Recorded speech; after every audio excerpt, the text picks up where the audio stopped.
sambung budaya, saling kebajikan, rahayu, rahayu, rahayu. Kami dari kelompok 2 ingin memperkenalkan diri. Yang pertama rekan saya. Kenalkan, nama saya Muhammad Aiman. Saya Amelia Sisabila Susano. Saya Barna Andrianus Kalung. Saya Chelsea Imeka. Saya Gustiawan. Di sini saya akan mempresentasikan apa yang sudah kita presentasikan di dalam video saya. Baik, di sini saya akan menjelaskan tentang pengertian apa itu constitutional engineering. Constitutional engineering dalam bahasa Indonesia yaitu disebut dengan rekayasa konstitusi. Itu sebenarnya semacam usaha mengubah atau merancang aturan dasar negara. Tujuannya agar negara bisa lebih baik, terutamanya pemerintahnya bisa stabil dan ketika diberi kekuasaan tidak disalahgunakan dalam masa jabatannya. Lebih dalam pengertian ini yaitu merombak atau mengubah sistem yang ada di dalam dengan kondisi yang ada. Perubahan ini bisa bermacam-macam. Contoh, ngatur ulang pemerintah yang akan dipilih. Yang kedua, mengurangi wewenang presiden atau pemerintah yang lainnya, sampai bikin lembaga-lembaga yang diperlukan untuk saat ini.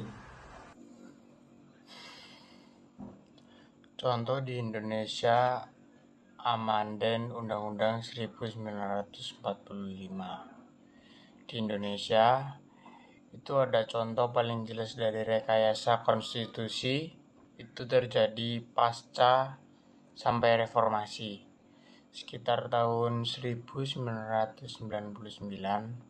sampai 2002. Waktu itu Undang-Undang 1945 diubah sebagai atau diamandemen sampai 4 kali. Perubahan ini cukup besar dan pengaruhnya terasa banget sampai sekarang. Tapi sebelum diubah, presiden yang dipilih sama MPR itu bukan langsung oleh rakyat. Presiden juga punya kekuasaan yang gede banget dan gak ada batasan yang jelas soal masa jabatan atau yang lain.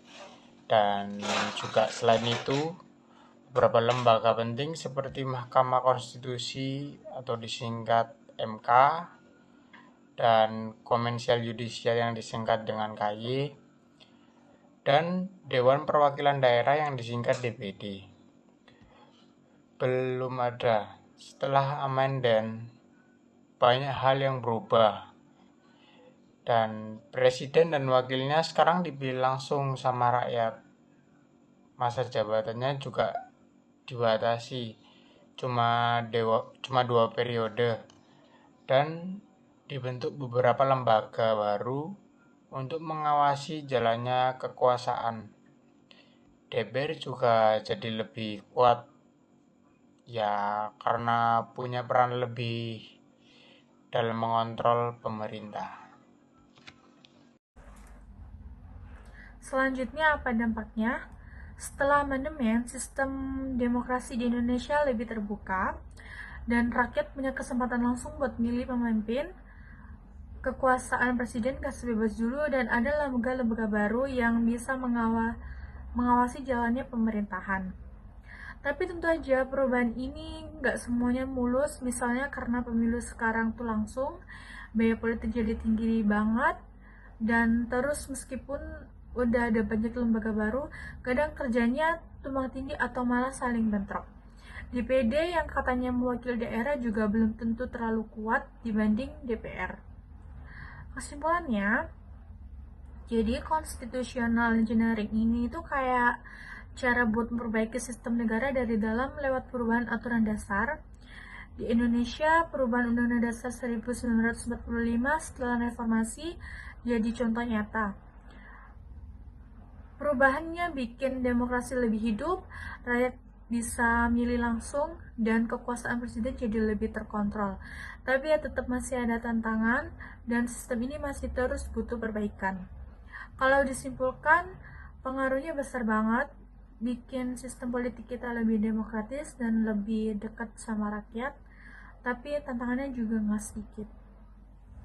Pengaruh constitutional engineering dalam sejarah Indonesia. Dalam sejarah Indonesia, constitutional engineering atau bisa disebut rekayasa konstitusi punya pengaruh besar banget, terutama setelah jauhnya Orde Baru dan masuk ke era reformasi. Perubahan konstitusi yang dilakukan waktu itu nggak cuma soal aturan di atas kertas, tapi benar-benar ngebentuk ulang arah politik dan sistem pemerintahan negara kita. Salah satu pengaruh paling terasa adalah munculnya sistem demokrasi yang lebih terbuka dulu waktu zaman Orde Baru. Rakyat gak bisa langsung pilih presiden, semuanya ditentukan oleh MPR. Tapi setelah amandemen UUD 1945, rakyat punya hak buat milih langsung presiden dan wakilnya. Ini bukan suara rakyat, lebih dihargai, dan pemimpin juga lebih bertanggung jawab karena dipilih langsung oleh rakyatnya sendiri. Pengaruh konstitusional engineering dalam sejarah Indonesia.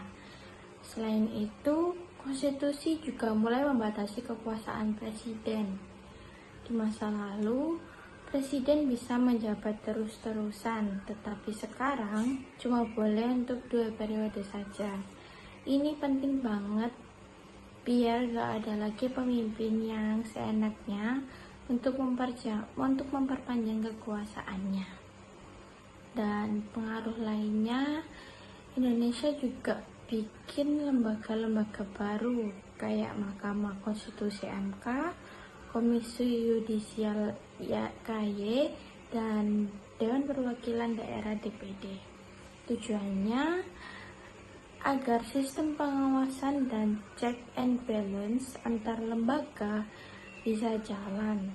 Jadi, kalau ada yang menyalahgunakan kekuasaan, ada juga yang bisa untuk mengerem atau men-stop.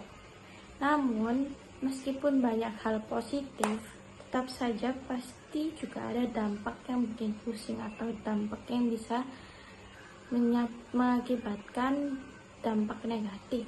Misalnya, setelah presiden dipilih langsung, biaya politik itu jadi lebih mahal banget, dan para calon harus kampanye besar-besaran, dan ini sering bikin mereka tuh tergantung atau ketergantungan.